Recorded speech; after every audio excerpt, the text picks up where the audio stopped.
I'm sure you've all seen the Horizon series that a bunch of people showed on YouTube in the last 6 months. Well, let me tell you today, the flagships have arrived, the Summit Series. Let me tell you, these kick the crap out of these.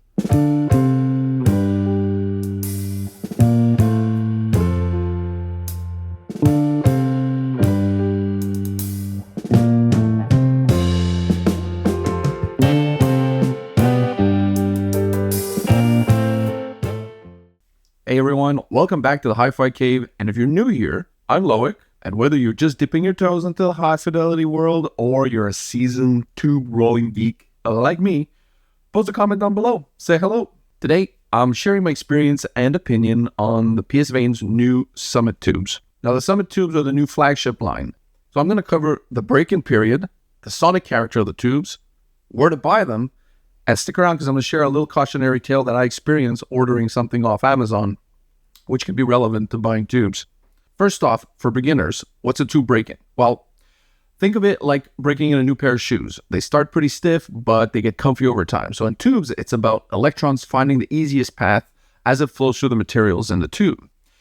Issues with material purity and build quality will have an impact on the flow of electrons and leads to a sonic coloration. For example, it'll add warmth in the mids or harshness in the treble, noisy trails of notes, which will make the stereo image feel a bit blurry. These possible impacts is often what people refer to as tube sound. Because conceptually, if a tube does its job perfectly, then it would provide the most consistent and full flow of electrons, and that would not color the sound.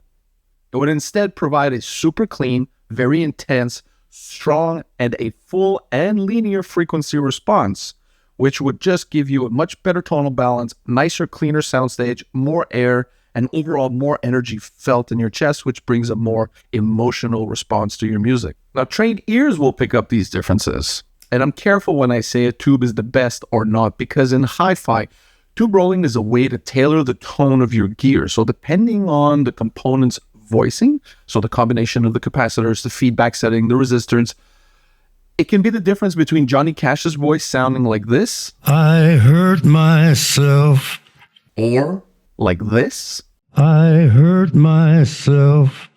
Do you hear the differences?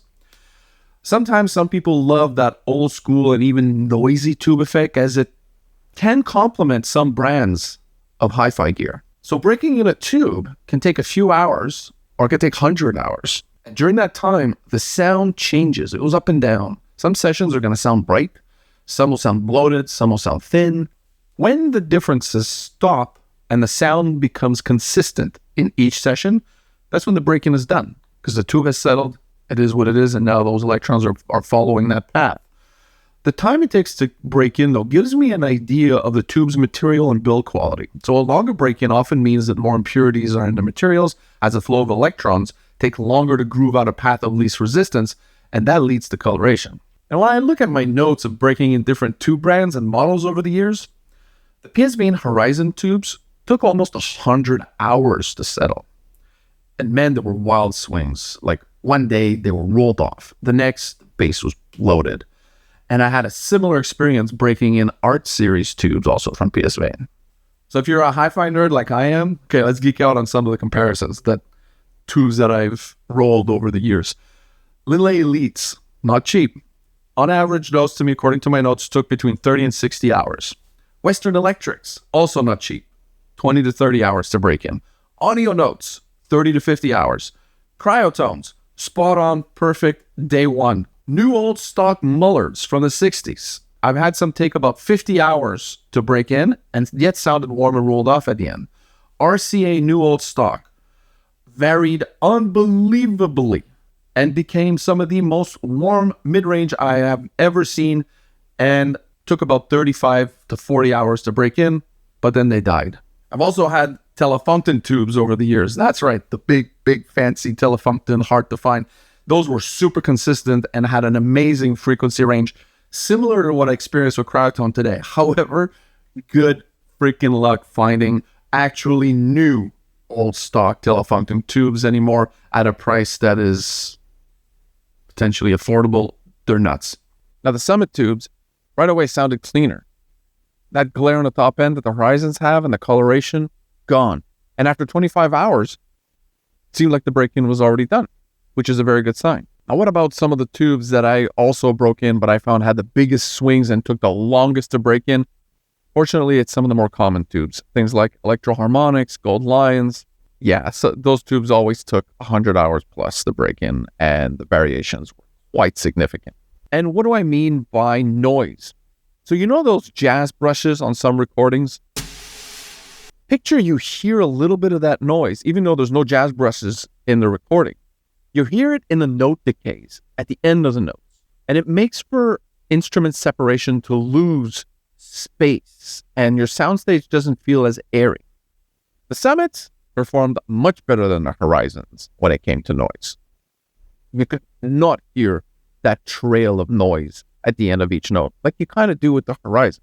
So the Summits, compared to the Horizon, made for a much tighter weight in the bass, much better mid-range textures, and cleaner top-end detail without the fatigue, because it was clean. Now remember, like I mentioned, coloration isn't always bad. You're tube rolling. So in the case of the Horizon tubes, even if they're noisier or colored compared to the Summits, they can still bring some form of balance in your tailoring of your system's voicing. All right, so talking about testing, I used the Psvane Summit tubes with two different systems. One with a Galion S120 that I loved playing in Class A, with my full range single driver open baffle speakers. Second system was with a PrimaLuna Class AB using Bowers & Wilkins 7 Series speakers. The Summits are crisp, and they offer a much better sense of neutrality compared to the Horizons in both of these systems. There's a definitely better sense of air between the instruments when using the Summit. So with the Bowers & Wilkins speakers, these were the 7 Series.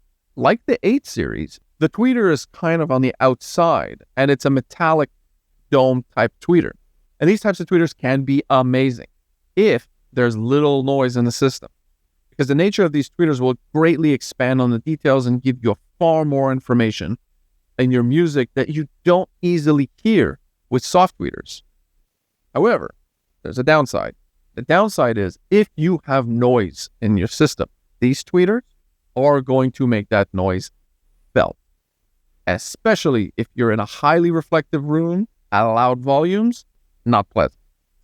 So with the Bowers & Wilkins speakers, the Horizon tubes actually made them sound harsh at loud volumes, but with the Summits, they sounded clean, airy, even at high volumes, and disappeared more in the room. Now, pricing for the Summit tubes, they're definitely on the expensive side. I mean, the Summit tubes in the context of the KT88s today will run you about $60 more per tube compared to the Horizon. But they're easily purchased on Amazon or directly from Psvane. But here's a cautionary tale. So I ordered a camera lens from Amazon. The store at Amazon was long. Price was good. It had good reviews. Not too many, but it had good reviews. It arrived from China within 4 days. And I live in Canada. And everything looked good. The packaging was looked legit, tight fit, beautiful. But when I fit the lens into the camera, it was kind of tight. And when turning the camera on, nothing worked. So after a bit of troubleshooting, I still couldn't get it working, updated the firmware, contacted the seller, and instead of helping me, the seller immediately said, just return it. Okay. I looked at the label to return it. I had to pay for the shipping. And when I got to the courier, the clerk at the courier looked at the return label and told me, said, just a heads up, we're seeing a lot of these labels, and they scream scam. Because the packages that we ship to this type of address with a Chinese name on the receiving end end up never getting delivered, as there's nobody at the end to actually receive the package. Delivery for unit 24. Hello? And after days of delivery attempts, the package will be returned to you, but you will first have to cover the return costs if you want it back. So now you're out $50 to $70 in shipping fees. And your return status on Amazon doesn't show as it being returned. So now you have to fight with Amazon for your refund. Thankfully, after a back and forth with Amazon, I opened the refund claim, and in my refund claim, I had to show the tracking number. I had to show pictures of the receipt, pictures of the package with the exact label that I used from the seller. And after a week or two, I got my refund from Amazon. But what if I didn't have all those pictures taken of the receipt, of the box, the package? What would have happened? Would I have got my money back? I don't know. So be careful when you're ordering things from Amazon. Now, in the case of Psvane tubes, you're looking for this store, Psvane Direct. That's what it has to say. You're ordering them on Amazon. That's where you got to look at. I confirm this with Psvane. It is their direct store on Amazon.